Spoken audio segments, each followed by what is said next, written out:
Hello, everyone.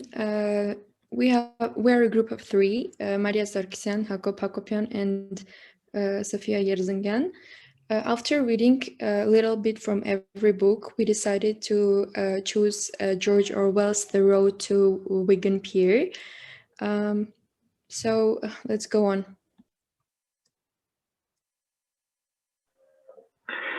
I'm going to talk about the housing market of the Wigan town, described in chapter 3 of the book. Most of the citizens of the town are miners, and people in the district are extremely poor, so people are ready to accept any conditions, dirty holes, bugs, bad landlords, just to get a roof over their head. Willingness to pay of most buyers is low because most of them have low income.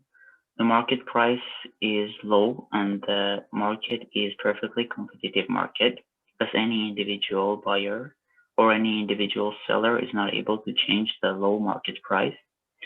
The equilibrium quantity is also very low because people are ready to live in almost any condition.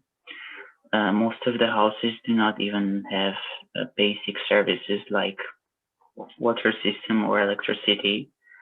Because the budget constraint of miners do not allow them to afford that, because without affording that, they can save up to 10 shillings per month. Next, in the 5th chapter, the author is talking about the unemployment. First of all, let's talk about what is unemployment. A worker is unemployed if he or she doesn't have a job, has actively looked for work in the prior 4 weeks, and is currently available for work. So in the chapter 5, George Orwell describes the unemployment figures, and there are 2 million people unemployed. But the only people shown on unemployment figures are those actually drawing the dole. Those are heads of families. So to calculate the real number of unemployed people, we need to multiply it by 3 because there are also people who are dependent of the unemployed men. So we get a number of 6 million people, which is huge. Also, there are people whose salaries are so low that they're also living on the doles. So he says there are from 10 to 20 million of underfed population, mostly living on the doles. Next, the author is talking about the welfare state. It refers to the set of insurance, regulation, and transfer programs operated by the government, including unemployment benefits, pensions, and government-run and financed healthcare. He describes that when a man is first unemployed until his insurance stamps are exhausted, he draws full benefit, of which the rates are as follows. Single man gets 17 shillings per week, a wife gets 9 shillings per week, and each child below 14 gets 3 shillings per week. So in a typical family of parents and 3 children, of whom one was over 14, the total income would be 32 shillings per week, plus anything that might be earned by the eldest child. Next, the author explains the situation which is happening in Wigan. So the population of Wigan is a little under 87,000. So the labor force is 87,000 nearly. The labor force is the sum of all employed and unemployed workers. So here we can calculate the unemployment rate in Wigan. The unemployment rate is the percentage of the labor force that is unemployed.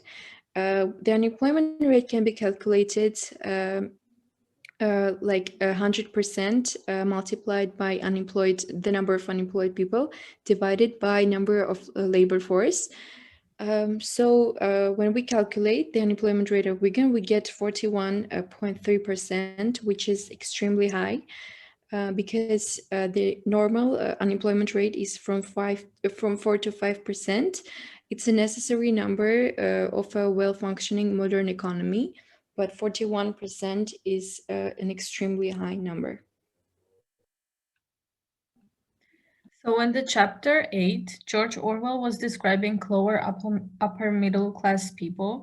In this chapter, he presented a very important characteristic, saying that Theoretically, you knew all about servants and how to tip them, although in practice you had one, at most two resident servants. Theoretically, you knew how to wear your clothes and how to order a dinner, although in practice you could never afford to go to a decent tailor or a decent restaurant. Theoretically, you knew how to shoot and ride, although in practice you had no horses to ride and not an inch of ground to shoot over. Right after that, the author says, it was this that explained the attraction of India, more recently Kenya, Nigeria, etc., for the lower upper middle class. The people who went there as soldiers and officials did not go there to make money, for a soldier or an official does not want money. They went there because in India, with cheap horses, free shooting, and hordes of black servants, it was so easy to play at being a gentleman. I think that this scene is clearly connected with the concept of purchasing power. As we know, purchasing power defines the amount of goods and services you can purchase. The poorer the country, the higher the purchasing power, and the richer the country, the lower the purchasing power. And due to the fact that India, Kenya, Nigeria, and so on are poor countries in contrast with England, this means that with the money they earned in England, let's say £400, these people will not only know how to act, but they will actually be able to act like the upper class people.